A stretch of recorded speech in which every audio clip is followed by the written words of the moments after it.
Did you know that with just a few simple spices and herbs combined, you can make a copycat McKay's chicken seasoning that tastes just as good as the original for not quite as much money? Come into my kitchen and let's go ahead and make some. Welcome to Ridgehaven Homestead. From the mountains of Upper East Tennessee, we share snippets of our off-grid life, cabin build, and garden blessings. Pour yourself a cup of tea, sit back, and take a peek into our off-grid home and family. Hey friends, welcome back to our off-grid homestead. We are in the middle of a series of vegan recipes that we eat for Thanksgiving, and today we're going into the kitchen and we are making mock chicken seasoning, otherwise known as McKay's chicken seasoning, or there's lots of different chicken seasoning names out there. This is totally vegetarian, it's 100% vegan, and it's 100% delicious. It takes ordinary ingredients that you probably already have in your spice cabinet with the addition of one that you may not, and that is nutritional yeast flakes. It's the base for our mock chicken loaf that I'll be sharing you the recipe on my video soon. Welcome back to my kitchen. So today's recipe is super simple and super easy. All it takes is a blender and your seasonings. So we're going to be taking these seasonings and turning them into a McKay's chicken seasoning. If you're not familiar with McKay's chicken seasoning, it is kind of like the gold standard in vegetarian cooking if you want to get a chickeny flavor without the chicken. Okay, let me walk you through the spices that we're going to be using in this recipe. Nutritional yeast flakes, salt. This is Himalayan pink salt, but you can use any kind that you have. Onion powder, turmeric, parsley flakes, garlic powder. This is celery seeds, paprika, sage, herbes de Provence, and savory. If you don't have the herbes de Provence, you can use, well, it's interchangeable. I'm using the herbes de Provence because I didn't have all the other ones, which are marjoram, thyme, tarragon, and rosemary, or you can substitute. So whichever one you want to get. Happen to get this one at the Yoder store, which is down the road. It's the Mennonite bulk food store, which has really high quality seasonings and foods. Okay, so to get started, we're going to take our blender and we're going to put 2 cups of nutritional yeast flakes in the blender. I like to keep nutritional yeast flakes and I buy them in bulk. I like to use these for recipes and for salads. So I just happen to have barely 2 cups, so it's going all in the blender.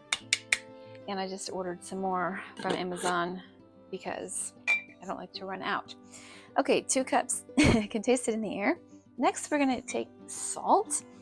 We're going to use 1/3 of a cup of our salt straight into the blender.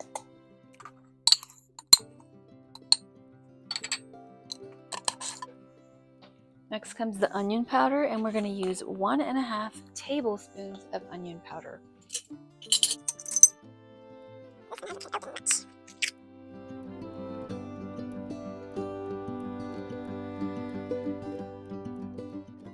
Next, we're going to use turmeric, 1 teaspoon of turmeric. This adds a nice yellow color. And turmeric is so good For us with the anti-inflammatory properties. But for this recipe, it's mostly for the color, because then when you make broths and things out of it, it will turn your broth yellow. Next is parsley, 2 tablespoons of parsley flakes. Now, if you have parsley that you've dried, that's perfectly fine to use. Last time I made it, I had dried parsley that we grew ourselves, but this year I don't have any. Okay, next we're going to use 3/4 of a teaspoon of garlic powder. It comes 3/4 of a teaspoon of celery seeds. Smelling good already. Next comes 3/4 of a teaspoon of paprika. See a theme here? Now, paprika adds a little bit of flavor, also adds a little bit of color. Smells really good. Okay, 3/4 of a teaspoon of sage.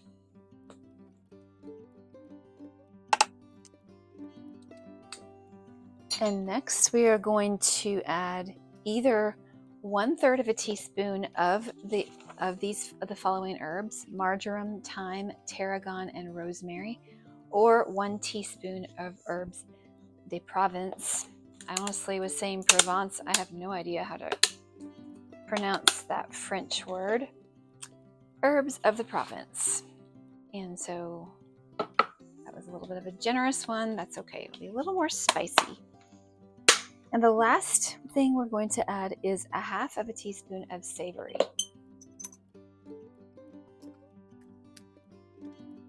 Okay, that is all. And then all we are going to do is blend it really well.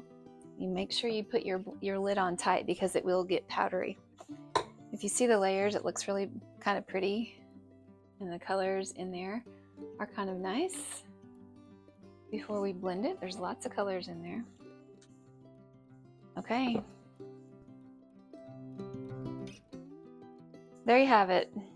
Your Copycat McKay's chicken seasoning. It makes about 2 cups. You can store it in your pint jar.